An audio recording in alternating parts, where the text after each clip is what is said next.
A while back, I made a video talking about how much I love survival mode in Fallout 4.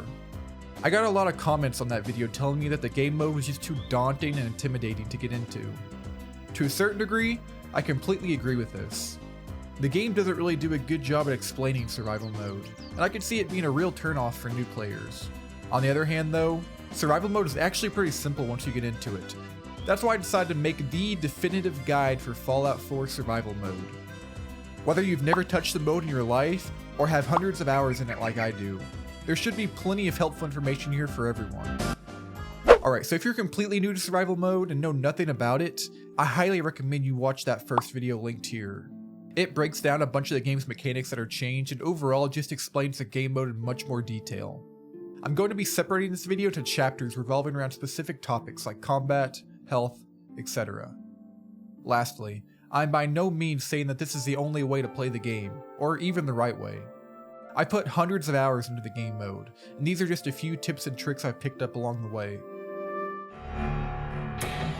Combat is a huge part of Fallout 4 survival mode. One misstep, and you could lose hours of progress. The key to coming out ahead in every firefight is simple: avoid them. Knowing when and when not to engage the enemy is the #1 key to survival, especially in lower levels. Enemy damage has been completely overhauled, and you can die in just a few shots. Keep your head low and your gun away, and you just might survive out in the Commonwealth. On the topic of weapons, what should you be carrying while you're out exploring? I would highly recommend you avoid all heavy weapons due to your decreased base carry weight. Ammo now having weight also makes some ammo types less ideal to haul around. The only weapons I would really recommend bringing are pistols and sniper rifles. Pistols have extremely low weight, and the same goes for their ammo too. A sniper rifle is a little less ideal, but it allows you to control the engagement distance by picking off your enemies before they even see you. You can't really go wrong with any of these, but I would skew more towards pistols. Armor is the second part of the combat equation. Due to the increased damage in survival mode, I find that armor really isn't that big of a deal. Basically, if you're caught out in the open, you're gonna die whether your armor is amazing or subpar. This doesn't mean that armor is something to be ignored though. Armor modding can make your life so much easier. Deep Pocketed gives you an extra 10 carry weight per piece. That adds up super fast and really helps alleviate the low carry weight. There is also power armor, but I would really recommend against it. Fusion cores weigh a ton, and on the fly repairing is a lot harder without fast travel. If you are going to use power armor, I would only recommend using it for certain key moments, like storming Fort Hagen. Survival mode means no fast travel, so you're going to have to learn how to safely and efficiently travel across the map. My #1 tip here is, don't waste your time. Quests in Fallout 4 will send you all over the place, and if you just follow them from quest marker to quest marker, you'll make your life so much harder. Instead, if you're on one side of the map, and your objective tells you to go all the way to the other side of it, just stay in that area. Pick up a few more quests. Wait until you have 4 or 5 in that area, then make a trip over. You can even plan a route and hit multiple objectives on your way. Speaking of planning out your routes is a good way to stay safe and make it to your objective without blowing through all your supplies. Your planning doesn't have to be anything crazy, but at bare minimum, take note of friendly and hostile settlements on your way. As for making your way faster than on foot, you have a few, albeit limited options. The Institute teleporter will take you to the CIT ruins. This is pretty close to the center of the map, so it can be useful if you're heading to Diamond City for example, but its uses are pretty limited. I've seen some people recommend taking ranks in Aqua Boy so you can navigate through the game's rivers, and while this is much faster and safer than walking, I would advise against it for one key reason. While yes, it's true that you won't take radiation so long as you have the perk, it doesn't stop you from getting sick. More on that later. Undeniably, the best way to get across the Commonwealth are the Brotherhood Vertibird grenades. Pop one of these down, and you'll be wherever you want to be in a matter of minutes. You can only travel to places you've already discovered, but it takes a lot of the monotony out of travel. The key to survival is not dying, so your health and nourishment is something to always keep up on. You take a lot more damage now, so it's always wise to keep some healing supplies on you at all times.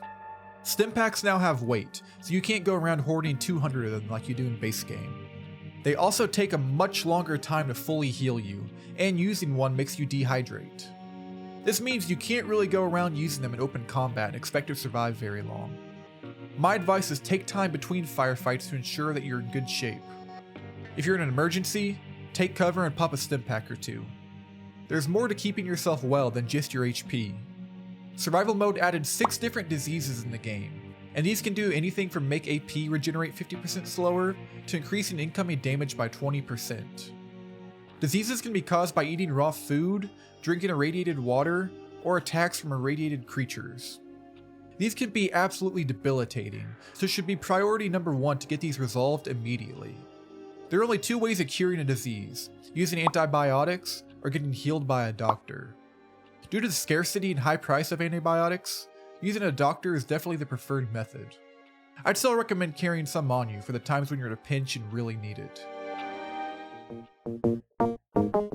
Survival mode adds the need to eat, drink, and sleep. All this is essential for your survival, and it's crucial to balance all 3. We'll start with the most important of the 3, hydration. Purified water is very uncommon to stumble across out in the wasteland, so it's crucial to bring enough with you whenever you go out. You can stockpile on water by building a water purifier at one of your settlements, or filling up empty bottles you find. Remember, certain actions such as using stim packs make you more thirsty, so I'd carry a bare minimum of 15 purified water at all times. I wouldn't recommend drinking non-purified water, as this can lead to disease, even with the lead belly perk. Next we have hunger. Food is a bit more complicated because unlike water, there are multiple different types with their own pros and cons. Food is heavy, so you want yours to be lightweight yet sustainable enough to live off of. Meat is usually always a go-to, as you can just loot it off the enemies you encounter. I'm also a big fan of noodle cups. Not only do they lower your hunger, but they hydrate you as well. I usually try to carry about 10 to 15 pounds of assorted meat in noodle cups, so if you stick to that you should be fine. Remember, stay away from pre-war food. The last need we have is sleep. Remember, sleeping is the only way to save your game, which makes this extremely important. What I'm about to tell you might just be the most important piece of information in this whole entire video. If you need to drop a save but don't want to pass the time, interact with the bed and set the time for 1 hour. As soon as you confirm, immediately back out. If you did this right, your game will be saved and no time will pass. This lets you save without hunger or thirst increasing. Another important note, not all beds are made equally. There are 3 types of beds in the game: sleeping bags, mattresses, and regular beds. You can only sleep in a sleeping bag for 3 hours, and likewise a mattress for 5. This means it's impossible to get fully rested on these. Because of this, I would only recommend using these for dropping saves or emergencies. Have actual beds built up at every settlement, and use them every time you go back to base. Make a mental note of as many beds out in the wasteland as you can, so you can plan your travels around them. Don't forget, you can rent beds out in major cities. This was by no means every single piece of advice for survival mode. However, this is a good start for anyone wanting to dip their toes in it. If you liked the video, liking and subscribing helps the channel out a lot. And go ahead and join the Discord while you're down there. I think that's all for me. Thanks for watching. Have a good day.